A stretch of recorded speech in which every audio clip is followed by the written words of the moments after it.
Today is the second day of my pre-op diet.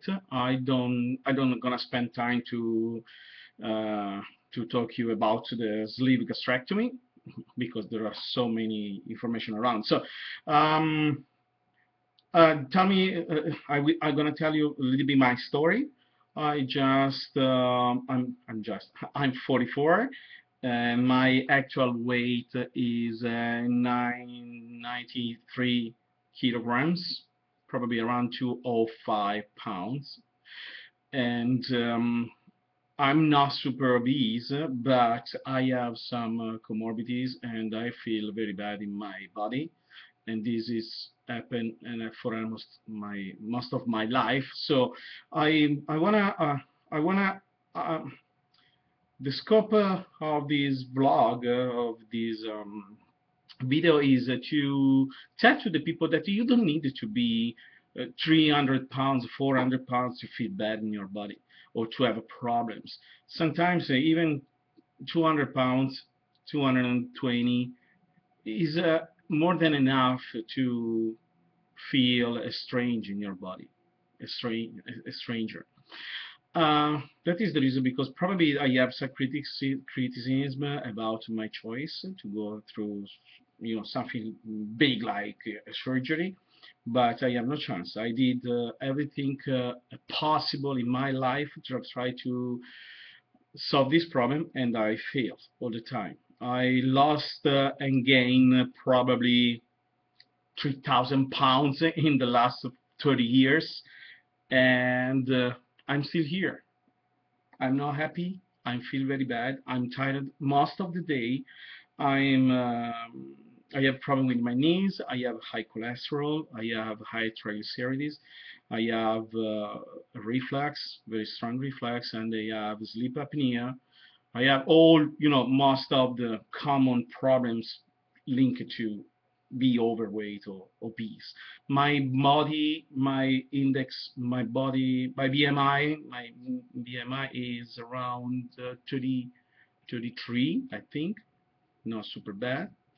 So that is my actual situation. About the surgery, I applied to have the surgery, through my family doctor here in Canada. Is almost impossible. They visit me for the first time, my family doctor, in 2012, and I called the bariatric surgeon, the only one that is available here in this part of Canada, East Coast, and he told me that probably they're gonna call me in the end of the 2016 to start the protocol, the visits, and then if I'm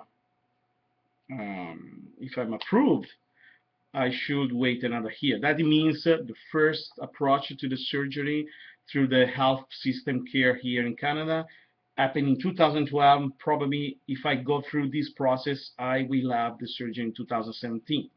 I agree. I'm not in the situation that I'm urgent for sure. There are people that need more than me, but I don't want to wait 5 years to do that. So my decision is to, because I had to pay by myself, to go in Mexico, and I pick Dr. Ariel Ortiz in OCC, Obesity Control Center, something like that. So far so good. I mean, I found a lot of reviews in internet. People very happy about it. I'm not concerned to go in Mexico to have my surgery, since other people, they go through the surgery in the same place, they say good things about it. There are people that is more is there are other doctor, they just marketing themselves in the way that they are cheaper, they are, their price is very low. I don't try to follow that path. I try to find a good compromise between price and quality and safety. And the only way to do it is to rise and check, sorry, to collect and check online reviews from other patients. So Harry Ortiz looks like has very good feedbacks. Another thing that is quite important, I want to go through the pattern of thought that you will have during the process. I can talk just about this time of the process. I mean, the time you think to do the surgery. I can talk what happened after because I'm not go there. I will probably I can tell you in 20 days when I have my surgery. From now, 14 days from now. The point is, I've been scheduled for the surgery 2 months ago. Then, when I was very close to the surgery date, I postponed because I was concerned and a little bit worried about it.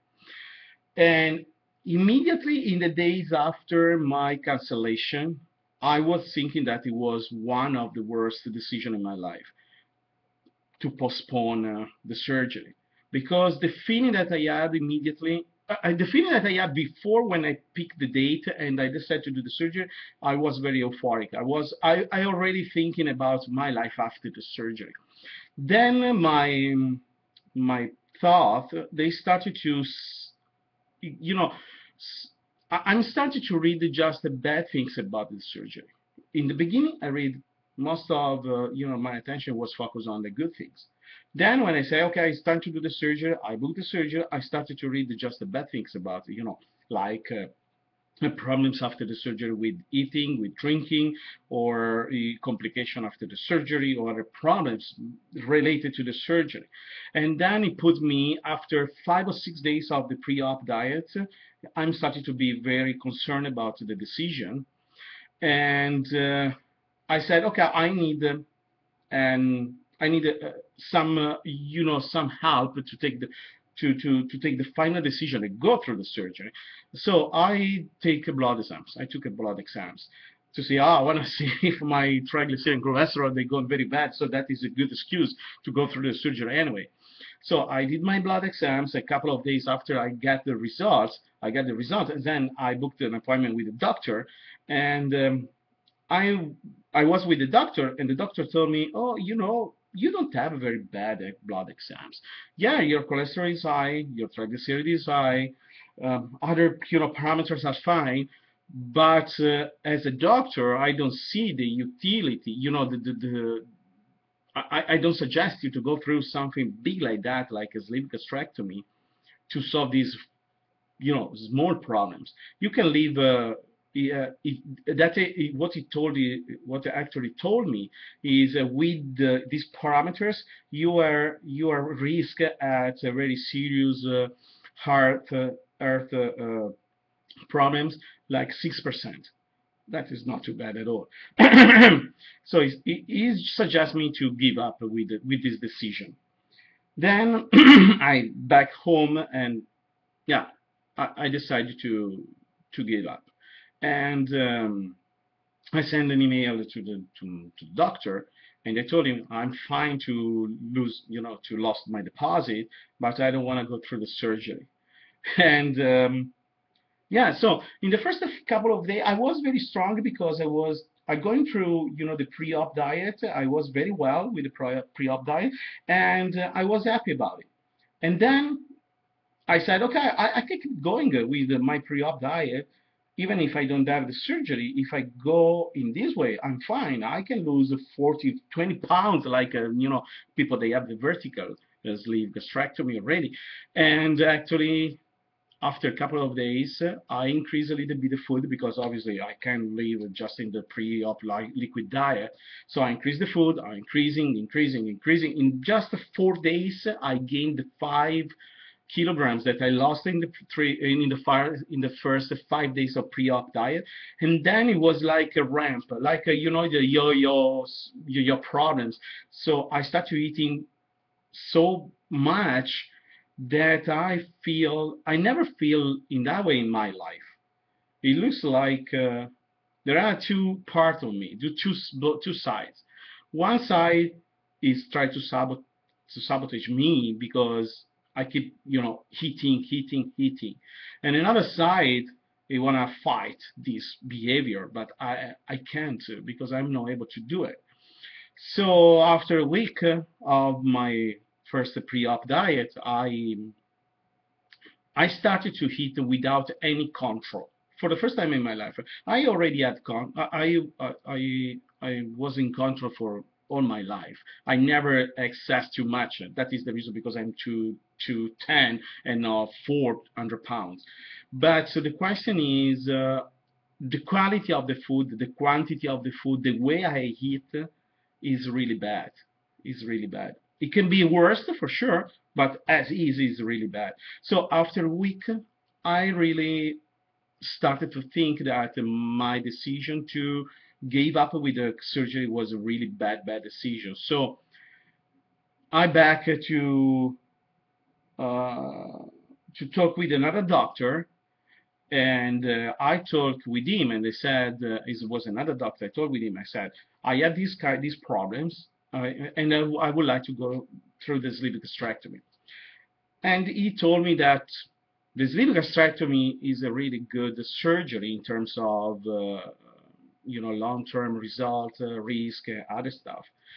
And he said it's radical for sure, but if you struggle with this problem for 30, 40 years and you feel that you are not capable to solve this problem, I suggest you to go through the surgery. Because otherwise, your problem with the cholesterol today are not too bad, but in a couple of years, because I'm getting old, they became worse and worse and worse. In fact, what I did when I back from the doctor, I think, okay, I stored, my previous blood exams, I compared them, and actually I was high in cholesterol when 10 years ago, and then I got higher. That means that with the age, even a not too bad situation, it can become worse. And because my behavior is still the same, I'm pretty sure that the surgery is the only way to close this deal. So the first reason, because I will go through the surgery. The first reason is because I wanted to solve all my physical problems, cholesterol, knees, and chronic tiredness, and reflux, all this stuff. The second reason, because I want to feel comfortable in my body, and that is never happened. So you guys know self-esteem, relation with other people, all these things are compromised because this reason. That is the second reason.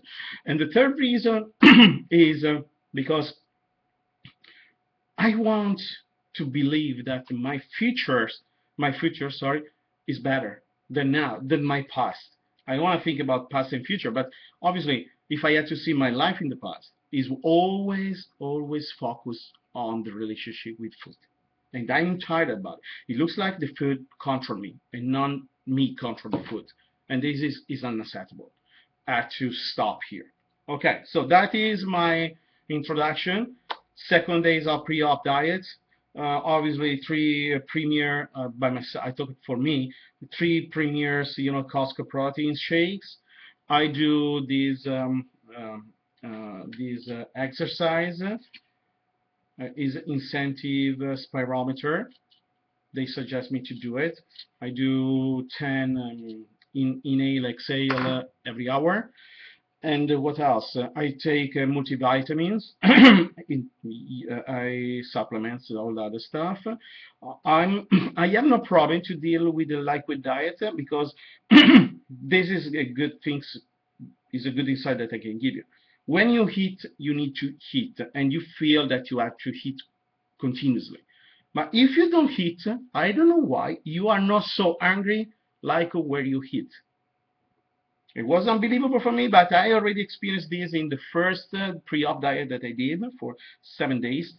And I still experience right now, even if it's the second day. I have a couple of time in my day that I feel really hungry, but it's totally manageable, and it's not manageable when you eat actually. So looks like that more you eat, more you need to eat, and more you eat. Sorry for the play, but for that is the feeling. So the pre-op diet, it looks like that, especially after the second or the third day, is going quite easily to do it. I struggled last time in my first pre-op diet, just around the fifth and the 6 days, because I was involved in cooking for my kids and other stuff. And obviously, when you are you see the food or you smell the food, that is became a little bit hard. So this time I take excuse to be away from the food totally. So when my kids and my wife eating, I go to the gym, I try to do something else in order to don't stay, and don't have this kind of challenging. That is the first thing, my suggestion. Stay away. Tomorrow, if I can, or maybe in a couple of days, I will upload another video. I want to talk to you about the thought, the pattern of the thought that you have in your mind when you started to deal with the surgery, with your new, the projection of a new you, and uh, and this kind of sabotage from your thought, from your brain. So it's quite interesting. So thank you for watching, and talk soon.